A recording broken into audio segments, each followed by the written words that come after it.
네, 안녕하세요. 저는 토론한 EBS 토픽 좀 이렇게 못하ទៀត직장 생활을 할 때는 단정한 옷차림을 해야 합니다. 직장 생활할 때, 직장 생활하다 nghĩa là ca thuê caងារប្រចាំថ្ងៃការប្រកបការងារប្រចាំថ្ងៃ생활បើយើងបកពាក្យឲ្យតែឯងមានន័យថាម៉េចការរស់នៅប្រចាំថ្ងៃហើយ직장គឺសំដៅទៅលើកន្លែងការងារឬកន្លែងធ្វើការរបស់យើងហ្នឹងណាបាទអញ្ចឹងយើងបកថាម៉េចការធ្វើការងារប្រចាំថ្ងៃ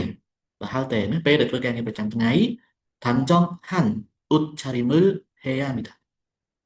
단정한 옷차림을 해야 합니다. 네. 단정한이 ở bàn xóm rống 옷차림 하다 슬립백 슬립백 ở bàn xóm rốngត្រូវ슬립백 슬립백 ở bàn xóm rống 사무직은 정장을 입고 넥타이를 맵니다. 사무직 សំដៅទៅលើផ្នែក ការិយាល័យ មានន័យថាធ្វើការកាន់តែឡៃ 정장을 입고 슬립백 áo thun áo thun 정장 là áo thun áo khoa xế đó ហើយ necktie ឬ memida ហើយពាក់ក្រវ៉ាត់កឬក៏ចងក្រវ៉ាត់កសេងសានជីកកេសតូសេងសានជីកផ្នែកផលិតផ្នែកអ្នកធ្វើការសេងសានជីកកេសតូគឺមួយបុគ្គលិកចំផយជីផននឹងពួកអូលីមីតាចឹងនៅផ្នែកផលិតផងដែរគឺមួយបុកគឺសំដៅទៅសម្លៀកបំពាក់ធ្វើការសម្លៀកបំពាក់ការងារបាទស្លៀកពាក់សម្លៀកបំពាក់ការងារហើយចំផគឺសំដៅទៅលើអាវពាក់ខាងក្រៅអាវដែលមានរូបមានអីមានលាវកັບនេះណា ចំផយជីផនខ្សែរូបអញ្ចឹងខ្សែរូបនៃអាវពាក់ខាងក្រៅពួកអូលីមីតាយើងដាច់ខាតត្រូវតែរូតឡើងតែទាញឡើងក៏បានរូតឡើងក៏បានអូលីដែរបន្ត단정하고 깔끔한 옷차림은 가장 기본적인 직장 예절입니다. 단정하다 성롬 성수원 ហើយ 깔끔한 옷차림은 មានន័យថាការស្លៀកសម្លៀកបំពាក់ឲ្យបានសមរម្យហើយនឹងស្អាតបាន깔끔하다ស្អាតបានមានរបៀបរៀបរយមានអនាម័យ 가장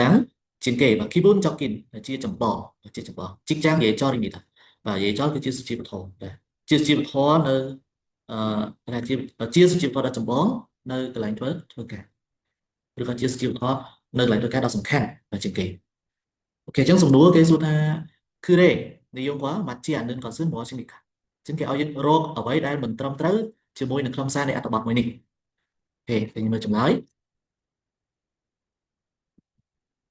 1번 단정한 옷차림을 해야 합니다. 2번 사무직 직원은 양복을 입고 넥타이를 맵니다. 4. 생산직 직원은 정장을 주로 입습니다. 4. 옷차림은 직장 예절입니다. Nghe nói hết cách trong lại đi của bạn đấy. Thôi sản phẩm mình trong lại nữa. Thì cái trong đó cả bọc lại chuột ta trong lại đi của bạn.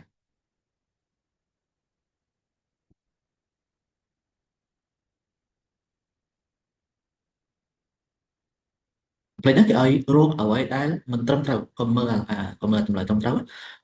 Ok, lấy dương mơ thì muối.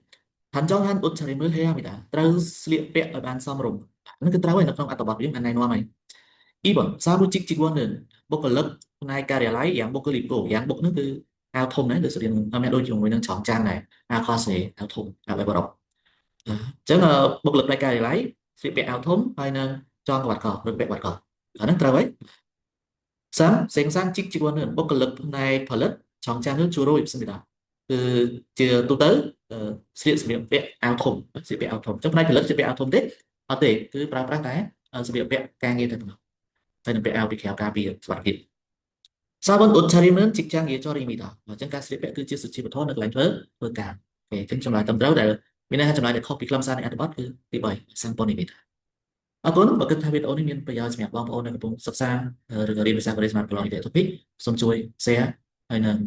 follow ដើម្បីបានរៀនជាមួយគ្នានៅរៀងរាល់សប្តាហ៍감사합니다